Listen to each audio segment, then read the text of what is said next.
Well, Labor Day is over, just in case you were wondering. Hope you had a good one. We did. And the race for the White House is heading into the home stretch. Can you believe it? A new poll shows the election tightening nationally as Hillary Clinton and Donald Trump both hit the battleground states very hard. Hello and welcome to Happening Now, everybody. I'm Jenna Lee. A lot of eyebrows raised about those new numbers. I'm John Scott. That poll out this morning from CNN shows Clinton and Trump in a virtual dead heat in a four-way race. Trump is up by 2 within the margin of error. It is his first lead in a national poll since the Republican convention. That survey is a reflection of last week's Fox News poll showing Clinton up by 2. Yesterday, both candidates campaigned in Ohio, where they nearly rubbed elbows at the Cleveland airport, their planes parked within sight of each other. Each took time to speak to the media on their planes, with Mrs. Clinton again fending off questions about the classified emails found on her server.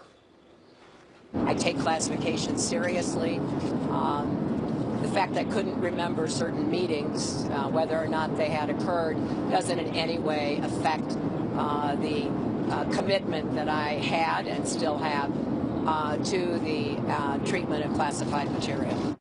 And just a short time ago, Mrs. Clinton once again took some questions from the media aboard her plane before heading to Florida. For his part, Mr. Trump heads to Virginia and North Carolina, all 3 critical battleground states. Senior national correspondent John Roberts reporting live from Virginia Beach now. John, good morning to you. As you can imagine, the Donald Trump campaign is over the moon about these new poll numbers that have come out today. They have been predicting for weeks now, with this pivot to the center, that Donald Trump is going to start to close the gap with Hillary Clinton. When you take a look at the numbers here, first of all, this is among likely voters. He is ahead now by 2 points, 45 to 43. Now, likely voters, probably you could say, are the most important group because they're the ones who say, yep, I'm going to go out to the polls. If you look at the broader range, this is all registered voters. Hillary Clinton still leads 44 to 41 by about 3 points there. But that is a big difference from the numbers at the end of July when she led by 8 points. So there has been a move of 5 points toward Donald Trump's direction. One of the reasons why, take a look at this number, he leads Hillary Clinton by 20 points, 49 to 29 among independent voters. Today, he's at the Sandler Center this afternoon, 2 o'clock, for a big military event here in Virginia Beach. This morning, the campaign releasing a letter of support from 88 retired flag officers saying that they are throwing their support wholeheartedly behind Donald Trump. One of those is retired Brigadier General Remo Butler, used to be one of the commanders of the Special Operations Forces, acknowledged that initially it was a difficult decision to back Donald Trump, but now says, according to Fox and Friends this morning, who interviewed him, he is very, very comfortable with his decision. Here's Butler. I think that Donald Trump is smart enough to take the advice of the military leaders around him. You know, in the military, there are 2 types of leaders. There are warrior leaders and there are politician leaders. And the people that I know that are working with his administration as his advisors are all warriors. And they're people that I have the utmost of respect for. Of course, all of this is heading toward that first debate confrontation, September the 26th at Hofstra University, when Donald Trump and Hillary Clinton will face off on the stage against each other for the very first time. Aboard his plane last night in Ohio, Donald Trump confirmed that he is in for all 3 debates. Listen to this. I think I'm preparing somewhat like I prepared for the other debate. I think I'm preparing. I enjoyed the debating process. Obviously, I did well in the debates, according to the polls, the online polls that they did right after the debates. What can cause you to change your mind? Hurricanes, natural disaster. No, I expect to do all 3. Now, it's not unheard of for a hurricane to hit in late September, and of course we had one that was taking aim at Long Island, where Hofstra University is, last week, but likely there probably won't be a problem with hurricanes toward the end of September. And John, we should point out that today's event here in Virginia Beach, all about the military, but tonight in Greenville, North Carolina, Donald Trump is going to hit Hillary Clinton very hard, making the argument that she could not pass a security clearance. The Trump campaign releasing today 20 points that suggest that she could not qualify qualify for a security clearance, and former New York Mayor Rudy Giuliani saying on a conference call that he wouldn't even be able to hire her as a deputy U.S. attorney when he was in the office because she could not pass that security clearance. A lot to talk about in the Trump campaign today. John? Things do start heating up after Labor Day, don't they, John? They do. All right, John Roberts. They certainly do. Thanks, Thank you, John. John. Well, Mrs. Clinton's Q&A with reporters was the closest that she's come to a news conference in more than 9 months. In fact, she took a few questions just a few moments ago. She's running nearly even with Trump in national polling, as we've just shown you. When you look at some battleground state polls like Ohio, Florida, Nevada, Clinton is up by only a few points, but still leading. Let's bring in Joe Trippi, who served as Howard Dean's campaign manager and is a Fox News contributor, and Ron Bonjean served as chief of staff to the Senate Republican Conference. Great to have you both. It's our miniature think tank as we kick off this Tuesday. You know, let's put the polls aside just for a moment because we're going to be talking a lot about them over the next several weeks. Joe, let's just talk about momentum. Who has the momentum right now? Look, I think it was all going to close after both of them had a convention bounce. Trump's went away first because there was a Democratic convention afterwards. Hers has gone away now, and now we're getting to that tight race. I think the country's been so polarized for years now that this was always going to be close in the popular vote, and we're seeing that. Ron, do you see one candidate or the other having the momentum right now? Well, I think Clinton's momentum has been erased since the post-convention, like Joe was saying.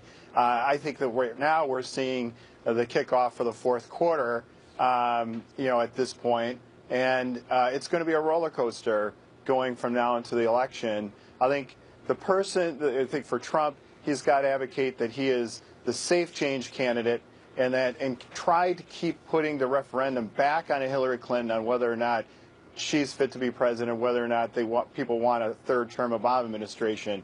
And he's got to show that he can really safely lead the country without taking himself off message. It's an interesting term, safe change. Joe, do you think that'll work for Donald Trump?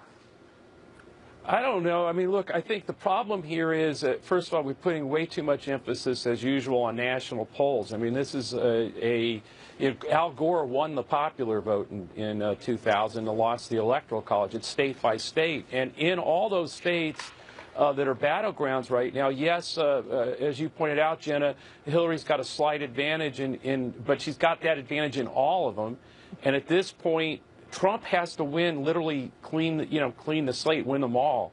And so I think that's going to be you're going to see these candidates, both of them in the campaigns, doing real battle in these battleground states that are close, but Hillary has the advantage in all of them.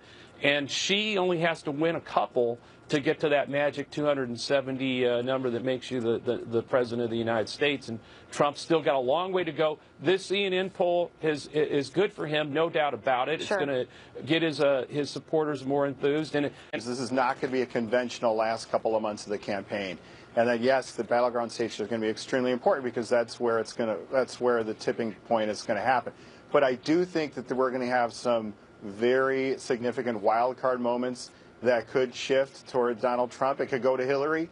It could go either way. I don't think that this thing is baked just yet, even though history says that the candidate that's down at this point usually is the one who loses the election. I don't buy that. I mean, Donald Trump beat 16 other Republican primary candidates, and he's this close to Hillary in the polls. I just think anything can happen at this moment. Anything can happen and different things catch fire. Joe, there's certainly been a lot of different reports about Hillary Clinton's health. I'm not here to bring you in as a medical expert on that. But our Jennifer Griffin just got a question to Hillary Clinton on her plane because she's accepting some questions from reporters, and we noted that at the top of the show.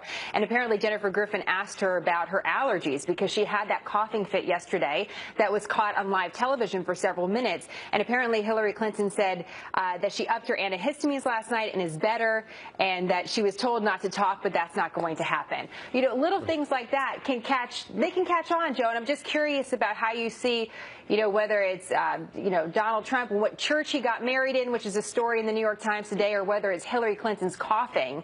Something like that can get a lot of attention and impact voters. No, it sure can, but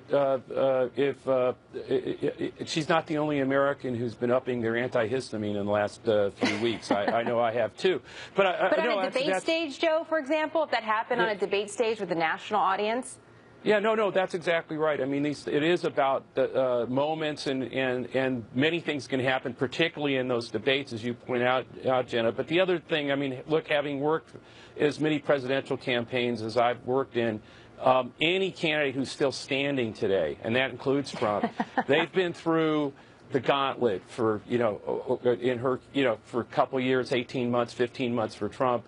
If they're still standing, I don't think there's really any health questions should be are that serious. I mean, there's just no way you could be still running today. Well, and Ron, I'll save your response for next time. We do know from Trump's doctor that he is the healthiest individual ever to run for president in the history of the country. So I'm sure both of them will answer some questions about their health over the next several weeks and months. Great to have you both. Thank you very much. The media is very protective of crooked Hillary, very, very protective. And it's shocking to see what's going on with the media. And I sort of enjoy it because you see, and people get it.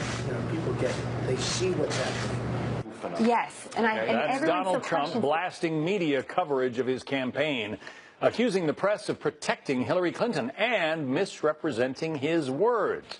So is that happening? Molly Hemingway is senior editor of The Federalist. What do you think about what Donald Trump said there in that opening soundbite, Molly?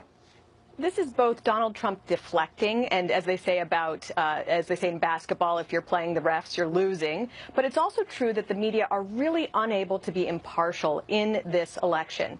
And the thing is, Donald Trump should be prepared for this. Media bias is kind of baked into the cake when you're a Republican candidate. And it reminds me of what they said about Ginger Rogers dancing with Fred Astaire. If she had to do everything that he did, but backwards and in high heels. That's what it's like to be a Republican candidate in most media environments. He should be prepared for this. He likes to talk about the media bias, but he really knew what he was getting into when he began this race. So you think he shouldn't be making it a campaign issue? He shouldn't be bringing it up? It is an important issue, and I mean, the media have historically been bad when they cover Republican candidates versus Democratic candidates, but this time they are even worse. So it's hard to say. I mean, they really are openly admitting that they have many of them are openly admitting that they have no desire to even try to be impartial. They say that covering both candidates fairly would be unfair to the overall scene of the race, and they're doing things to help Hillary Clinton, particularly with the fundamentals of the race. I mean, she has weaknesses in terms of her support for current immigration policy, support for the Obama administration's foreign policy. A lot of Americans are dissatisfied with the current direction of the country. So he has a point when he says they're not covering that dissatisfaction. They're not covering those underlying issues. But again, it's not his place to be fighting these battles, probably. This isn't the first time he's brought it up. Obviously, back in July, he raised the issue of her getting a pass from the media. This after those Democratic National Committee emails were released. He raised the issue of a double standard. He said most people would lose their jobs over the language used. Listen to this. The email situation, now I call it the double email situation, both very serious. What was said in the last ones to the DNC was horrible, absolutely horrible. If I would have used language like they used about religion, about race, about everything else that they discuss in those emails, I would have had to run and hide and probably drop out of the race. With her, everything's just fine. Now, he also said in that first clip we played that most people get it. Do you think that's the case? I think it's absolutely true. And in fact, it's not just how they're covering this race, but it's this decades-long history of unfair coverage for Republican candidates. I remember this moment when Mitt Romney was running, where you had the press running after him and asking him, what about your gaffes? And I think people just are so fed up with this one-sided coverage that they no longer pay attention to what the media say. And there's an AP poll that showed that, or the AP wrote about a poll showing that only 6% of the public even trusts the media. I mean, that's worse than almost any other profession out there. And so the more they cry wolf, the less people pay attention to them. It's also true that Donald Trump has given the media a lot of ammunition to go after him. And he does talk to the media all the time, unlike Hillary Clinton, who's about to have her first press conference in 275 days. Yeah. And so there's a lot more material to work with. She trotted out her new campaign plane yesterday, and for the first time, there are seats available on the plane. It's a much larger plane, and she can take the press corps with her from stop to stop, which she hasn't been doing till now. So she came to the back of the plane where the press sits, and took some hard-hitting questions. I want to play a couple of them for you. No, really, and I'll come back and talk to you more formally, but I wanted to welcome you on to the plane. How was your Labor Day weekend? It was good. It was really good. Happy Labor Day. What? Happy Labor Day. Happy Labor Day. I know. It's exactly right. Do you have a Labor Day message? Oh, I do. You'll hear it. I definitely do. She did go back later and take some tougher questions, but it sort of illustrates the relationship between the candidate and many of the reporters who are covering her. Right. They weren't that much tougher, the questions that came back, that when she came back to the plane. And I really hope that the press corps has eaten their Wheaties this morning so that they're prepared for what they're about to encounter. It's not just like the problem is Hillary Clinton would not give up information if her life depended on it. I mean, you could be in a cage fight with Hillary Clinton and she wouldn't give you any information. So the media need to be really good with these questions. They need to have really incisive, hard-hitting, surgical questions to get at all of these problems that Americans have with her corruption, questions about her health, questions about the more important policy issues of the race. And they have had a lot of time to prepare for handling Clinton, so I hope they do a good job today. Bill McGurn, who is an editorial writer for the Wall Street Journal, wrote something today that caught my eye. It was all about the email scandal, which, you know, people have heard about. But he said, Mrs. Clinton says officials at the State Department, never told her what she was doing wasn't allowed. That isn't quite true. It's more accurate to say she never asked the people who would have the answers to these questions. The IG report, Inspector General report, confirms it was made clear to state staffers that she did not want the questions asked. It gets worse. Even today, her former department is still resisting efforts to make public the emails she tried to hide. Final thought, Molly. Well, it just shows there is widespread corruption throughout the federal government. The media have been remarkably disinterested in that corruption. He also pointed out, all the problems with the IRS, the Department of Justice, and the media need to be much tougher when going against a powerful federal administration. They should treat it like they treat it when a Republican is in office. There are a lot of problems that occurred over the last 8 years, and our media have not been hitting hard enough on that and digging deep, finding out answers, and it's about time they started. Molly Hemingway is senior editor of The Federalist. Molly, thank you. Thank you. Well, Congress has a big to-do list, but a short time frame. So exactly what can lawmakers get done in a presidential election year? We'll take a look. Coming up. But we begin with new revelations on the Clinton email controversy and the deadly Benghazi terror attack. Welcome to the second hour of Happening Now, everybody. I'm Jenna Lee. And I'm John Scott. A Fox News exclusive on newly released Clinton emails suggests that the former Secretary of State's team manipulated the 2013 Senate hearing on Benghazi, with the Democratic Committee chairman even getting primed to bring up certain topics at that hearing. Chief Intelligence Correspondent Catherine Herridge live in Washington with that. Catherine. John, these emails were obtained by the group Citizens United, who is seeking records from the State Department, including emails from Chelsea Clinton as well as Hillary Clinton's closest aides. In this exchange from January 2013, Clinton's media gatekeeper Philippe Reines writes to Chelsea with an update on the Benghazi hearing before the Senate Foreign Relations Committee. Chelsea uses the pseudonym Diane Reynolds on ClintonEmail.com. And it reads in part, we wired it that Menendez would provide an opportunity to address two topics we needed to debunk, her actions, whereabouts on 9/11, and these email from Chris Stevens about moving locations. That is a reference to Ambassador Chris Stevens, who was one of the 4 Americans killed in the 2012 terrorist attack, along with Foreign Service Officer Sean Smith and former Navy SEALs Ty Woods and Glenn Doherty, who died defending the CIA base. The first question at the hearing from Senator Menendez covered both topics. Can you give us your insights on the decision-making process regarding the location of the mission? And as part of that, can you also, in your response, you touched upon it in your opening statement, but what actions were you and your staff taking the night of September 11th and into September the 12th? Well, first, you're right, Mr. Chairman, that there was an ongoing discussion. Citizens United released this statement that reads in part, this email chain provides a rare behind-the-scenes look in which Benghazi-related issues the Clinton camp had concerns about going into Secretary Clinton's January 2013 testimony on Capitol Hill and what they had apparently plotted out beforehand with a Democrat committee member.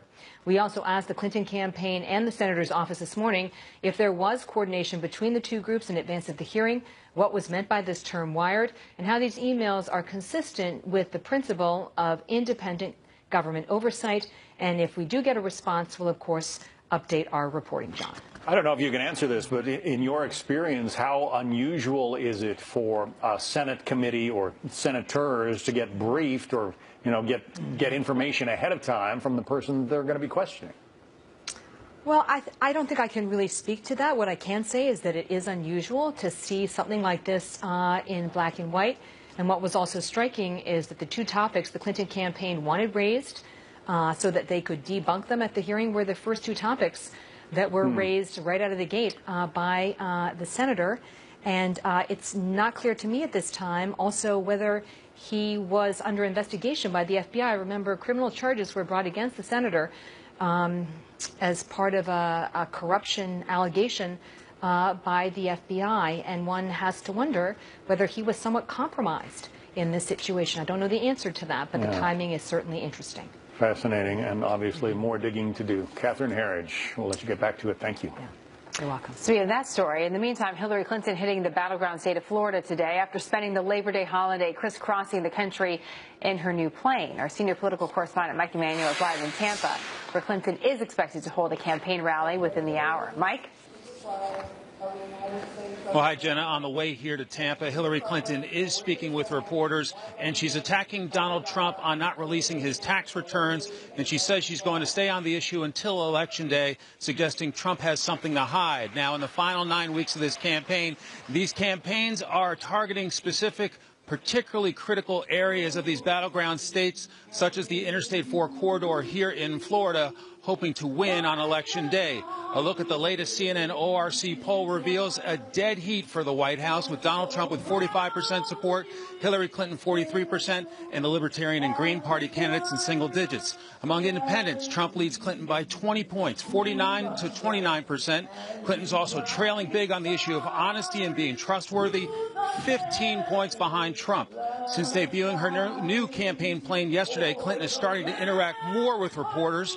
One concern Clinton has expressed is Russia and its President Vladimir Putin trying to influence our election here in the U.S.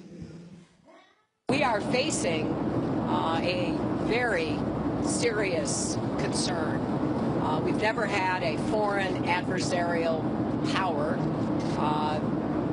be already involved in our electoral process with the DNC hacks.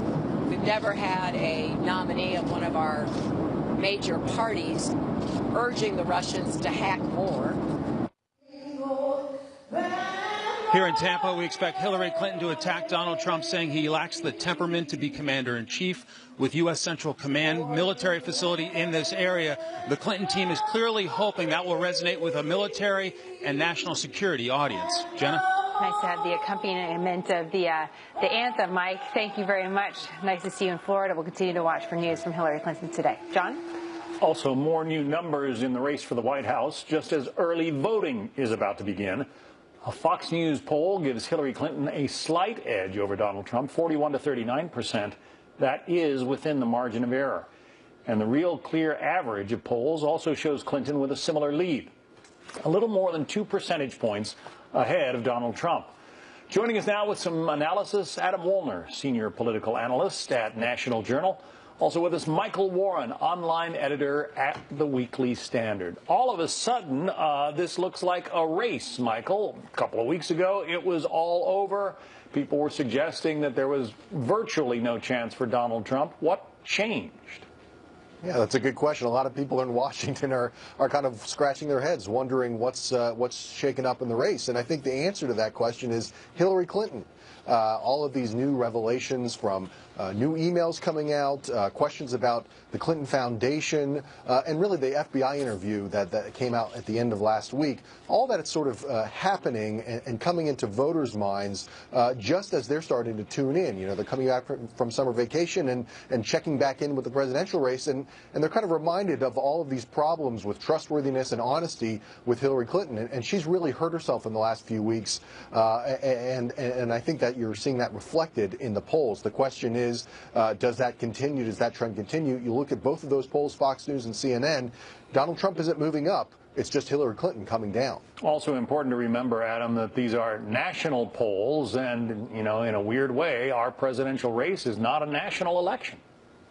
That's right. So even though we see some of these polls tightening at the national level, that trend hasn't quite caught up yet in the battleground states. Hillary Clinton still has a lead in a lot of those important swing states. In states like Ohio and Florida, the race is really close. You might give a slight edge to Clinton there. Other states like Virginia, Colorado are still, and even Pennsylvania, still seem to be pretty comfortably in Clinton's column at this point. Now, of course, that could still change. We still have 9 weeks to go before the election. But so far, those national polling trends have not quite caught up to what we're seeing in the battleground states. So in the Electoral College, Adam, she's still up by your count.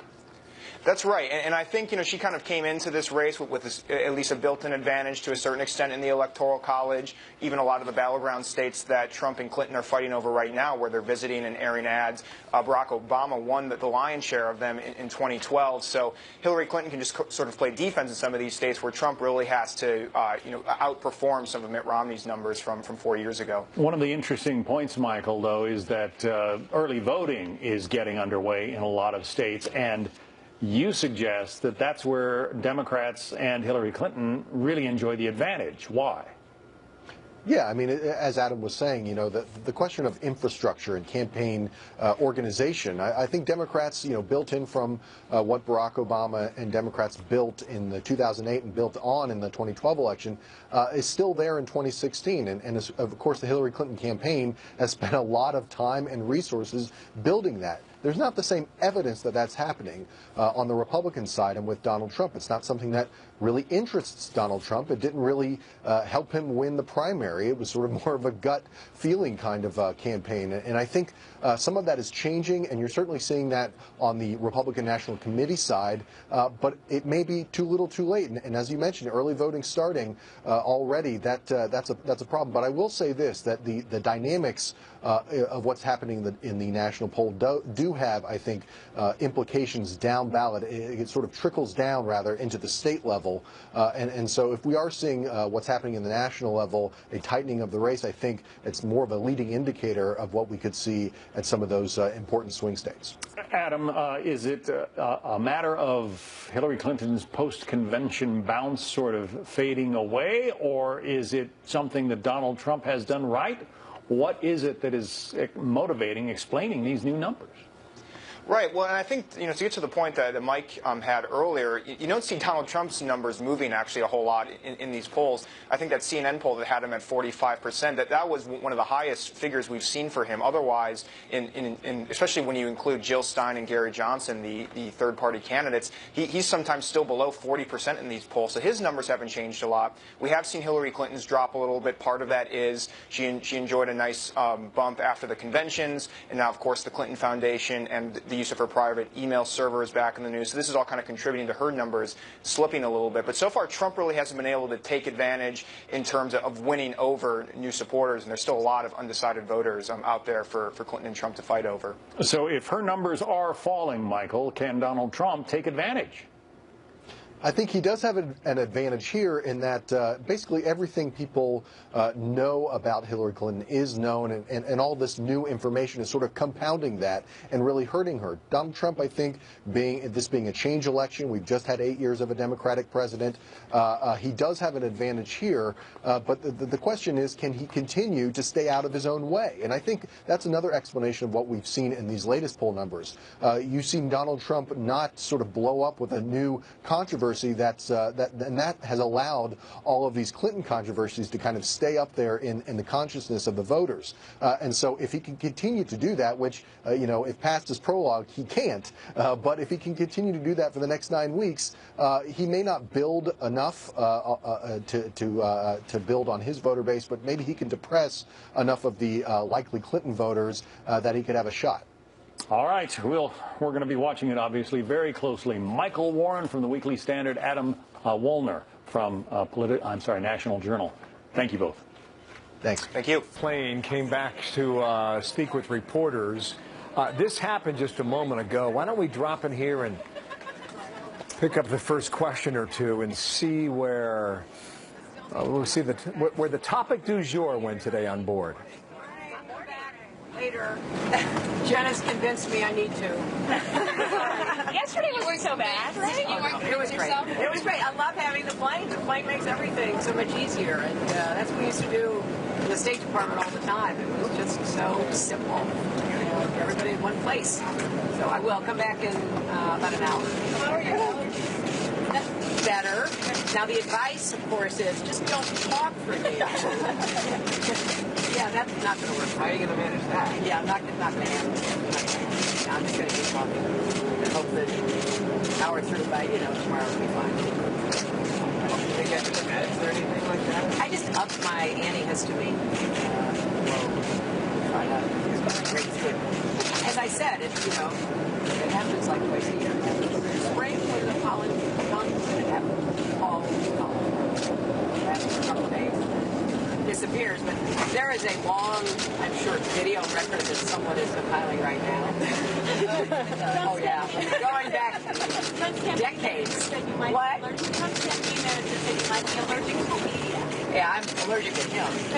That's what I said. How'd you feel seeing his plane yesterday when you came up here? I didn't feel anything. Was I supposed to? 200 yards away. I've seen it before. He's flown it all over the United States, and it's usually hard where I'm about to take off from or land. I've never been on it. What do you think about the CNN poll that shows? Okay, we'll come back. We'll come back. We'll come back, guys. We'll come back. Just say good morning. Good morning. Good morning. So, in what amounts to a good morning and hello, she says regarding her health, she upped her antihistamine after 2 coughing fits just yesterday. And a reporter asking a question about how she felt about seeing Donald Trump's plane on the tarmac in Cleveland, Ohio. Another question about how you're feeling, and then the CNN poll, which she chose not to answer. So there was your update as Hill Force One heads toward Tampa, Florida. We'll keep you posted. Fox News Alert, we've told you Hillary Clinton has been speaking to reporters a little bit more of late. Let's listen to today's tape just in. Has been bankrupted in his company 6 times. He's been sued about 4,000 times. He's been accused repeatedly of fraudulent behavior.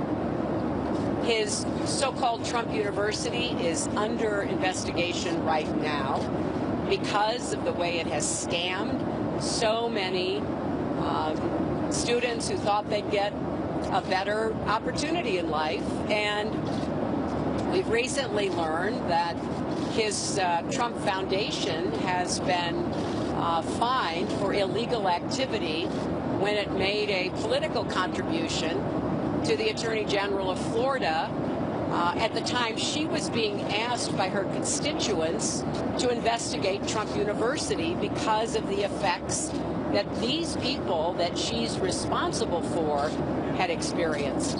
And of course, as we know, there was a phone conversation between them. They contradict each other. The American people deserve to know what was said because clearly the Attorney General did not proceed with the investigation. So the list is growing. The Washington Post has a long list of many of the behaviors, the experiences, the activities that Trump is engaged in that raise serious questions. The New York Times discovered about $650 million owed to foreign banks and foreign entities. We know about his relationships with the Kremlin, his own and those of people with whom he has worked. And truly, the list goes on and on. The scams, the frauds, the questionable relationships, the business activities that have stiffed workers, refused to pay small businesses. So clearly, his tax returns tell a story that the American people deserve and need to know. And his continuing claim that he can't release his tax returns because he's under audit has been disproved repeatedly. And so the question really is, will he abide by the precedent that everyone else, Republican and Democrat alike, have fulfilled in providing that critical information to the American people? I think the burden is on him, and indeed for the rest of us in the campaign, on our side, the press, the public, to demand what a big majority of the American public says they want, which is for him to release his tax returns. So I'm going to continue to raise this because I think it is a fundamental issue about him in this campaign that we're going to talk about in one way or another for the next 62 days because he clearly has something to hide. We don't know exactly what it is, but we're getting better guesses about what it probably is. And if he's going to pursue this campaign, he owes it to the American people to come clean and release those tax returns. So we'll take some questions. With that, let's start with Jen right here. Hi, Jen. So this is not going to be my question, but kind of backing off of that first. Do you think that you were helped with your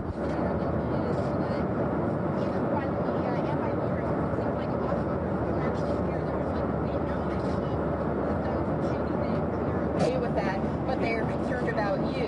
And more broadly, Jason Chaffetz today asked a judge to look into the deletion of some of your emails and has said that he's going to do more hearings, including one on FOIA on Thursday. Are you concerned that they're just continuing to dig into you, and you worry that if you win, they will keep doing that? Jen, that's a very good question. Jen basically said, do I think there is a different standard for Trump than for me? And do I think that a lot of these issues that are raised about Trump are dismissed because somehow the American public has factored into their assessment of him that, you know, that's the kind of guy he is, right? And a lot of this behavior coming from him seems to be expected somehow. And that's fine if you're a reality TV star or you're a real estate developer. I don't think it is fine if you want to be president of the United States. And I can only say, look, this is not new to me.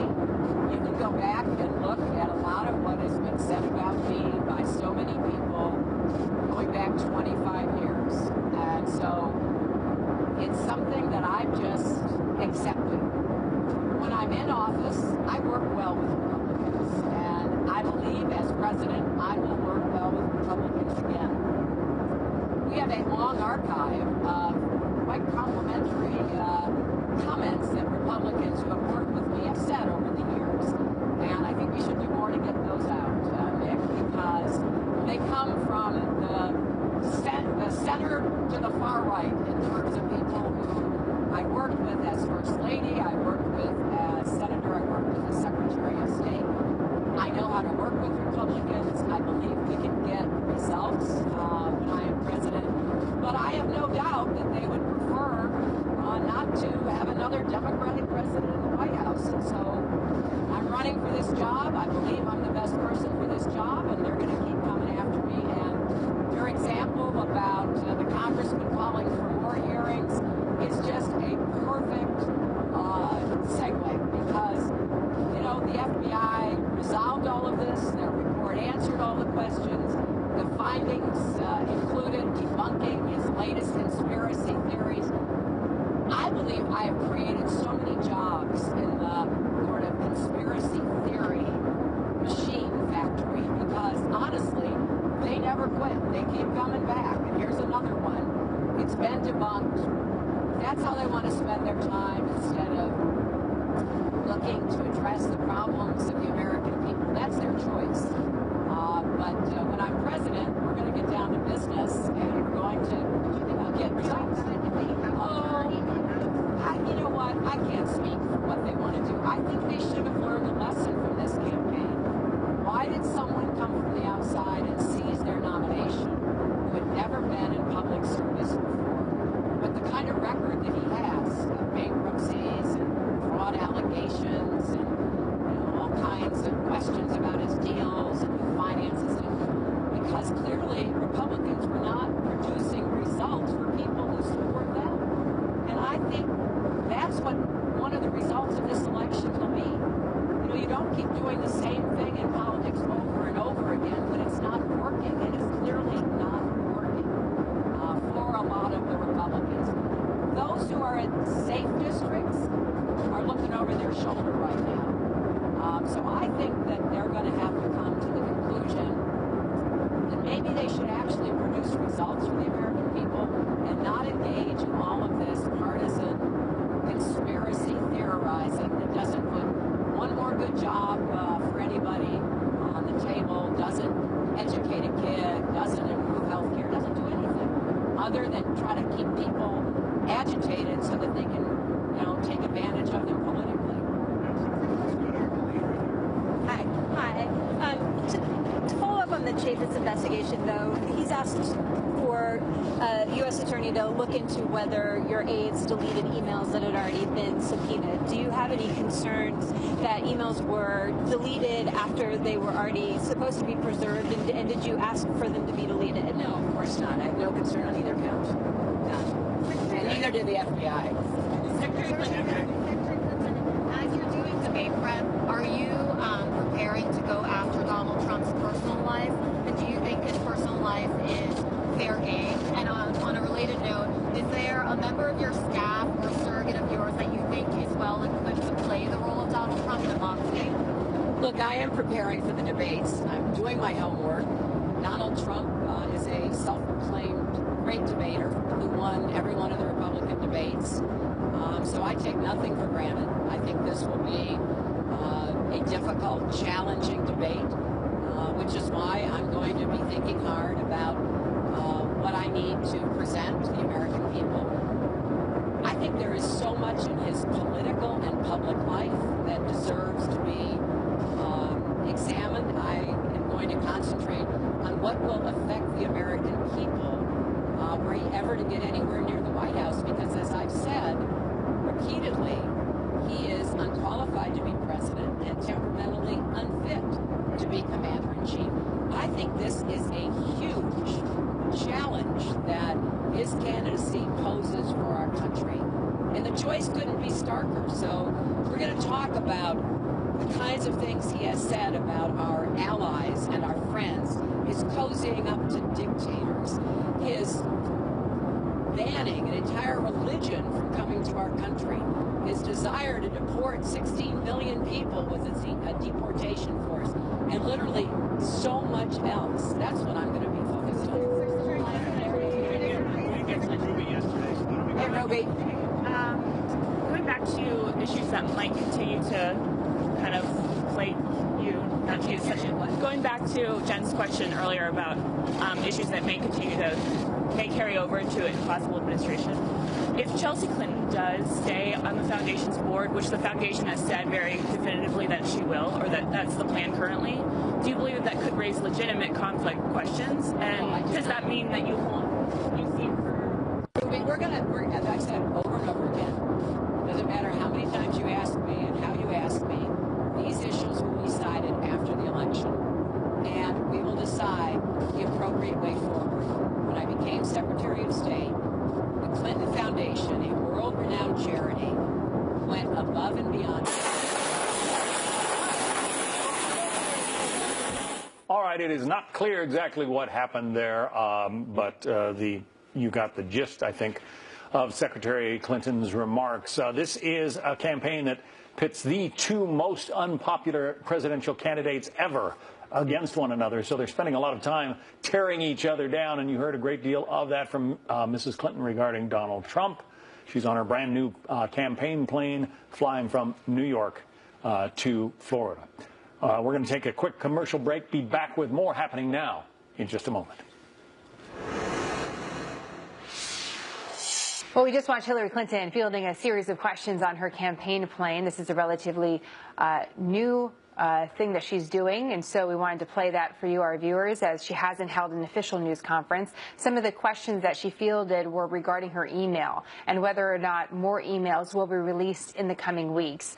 And so we're going to talk a little bit about this. The Wall Street Journal has an interesting article that is talking about this very thing. And this is the quote from the article. Thousands of pages of Hillary Clinton's official records are set to be released in coming weeks, testing the Democratic presidential candidate as she looks to maintain her advantage in the final 2 months of the campaign.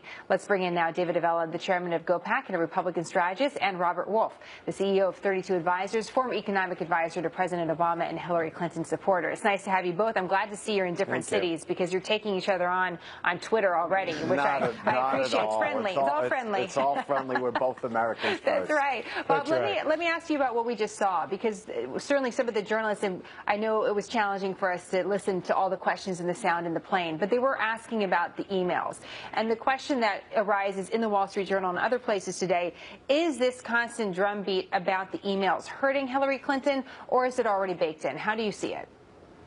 Who are you asking? I'm asking you, Bob. Okay, great. Thank you. Listen, maybe it's my background being a trader, but to me, I buy and sell things, and once the decision's made, it's made. Once Director Comey made a decision that there's no indictment, to me, you move forward. And those who think the email's an issue will keep it an issue, and those who don't will move on. I think that, for the most part, people have moved on. I know it's good for the media to discuss it, but the election's going to be won and lost on the economy and on foreign policy. It's not going to be based on Trump University. It's not going to be based on his payment to the Attorney General. It's going to be based on who's better for the economy and who's better in foreign policy. So, yes, I think it's newsworthy, but I don't think it will make a difference in the election over the next 60 days. David, we're seeing some new attacks, though. Mike Pence also today speaking. I'm just going to paraphrase what he had to say about Hillary Clinton, calling this basically the Watergate. We saw that in the USA Today op-ed piece as well, making references to her as being like Richard Nixon. Do you think those attacks are effective, or do you think, like Robert's saying, at this point, those that wanted an opinion on this already have one? No, the comparisons to Watergate don't have as much impact as those who are delivering the lines might hope, because the folks who are still undecided in this election are younger voters who, many of them, may not know the facts of Watergate. Here's why, though, this email controversy is a problem for Hillary Clinton. It potentially suppresses her turnout. That people who are undecided or lukewarm about her all say the same thing, that voters who don't like her, she's a liar and she's a crook. And if you go into this election thinking, I don't want to vote for Donald Trump, but I think she's a liar and a crook, maybe I'm just going to stay home. Those voters are the ones she needs to actually turn out to make sure she gets the votes she needs to win. If they think those negative things about her, they may not turn out. Hence, and you see it, let me just make one last point, Jenna, which is reflected in the polls that are now coming out, where now you see today a poll came out that actually has Trump up by 2 points. Okay, but it's not because his numbers have gone up. A previous panel that we had on just a few minutes ago on our program pointed out, both of our guests pointed out, that yes, you are seeing Hillary Clinton's numbers decline, but you're not seeing Trump gaining more in those polls. He just looks better because she's dropping. Does that concern you, David, about that? Let me ask David about that, as someone that's supporting the Republicans. What about that? Turnout is what matters, and if Clinton supporters don't turn out, which you could be seeing reflected in these current polls here, it is a problem for her. Look, Republicans want to get back into the White House. Those who want to get back in the White House are highly motivated to make sure we don't have a third term of Barack Obama. And the party outside of power is always more motivated to go vote in an election. Okay, so that's why she has to keep her people motivated. Let's ask Robert about this. Robert, there was a professor that was quoted today in the Wall Street Journal talking about the impact for the very voters that David is mentioning, these young voters, how to get them out. And the political science professor had this to say. Technologically, she, meaning Hillary Clinton, doesn't seem on top of it. And to them, that suggests you're not competent in today's workforce. So she's saying it doesn't really have to do with the content of the emails. It just looks like perhaps she doesn't really know enough about technology. That could hurt her with younger voters. What do you think about that? Well, I want to respond. You've been throwing a bunch of stuff. This is like throwing stuff into the kitchen sink. So let me respond first to a third term of Obama. As we all know, everyone praises Reagan in this country, especially the Republican Party. It's interesting that President Obama's polling is higher than the Reagan at the same point in their second term. So you're saying that'll help turnout? So there's no question when Obama's out there, he's the most popular guy in the country by a long shot. And the polling show it, both with independents and Democrats. Secondly, yes, get out the vote's important, but what counts is the electoral map. Okay, we have heard this many, many times. Obama won clean sweep in the electoral map in 04. I think he won 10 or 11 out of 12 in 08. If you look at the electoral map today, okay, if we're talking about polling, the secretary's winning a majority of them. And we should also be clear about the percentage of popular vote. President Clinton was at 43% and had 365 electoral votes. You only need 270.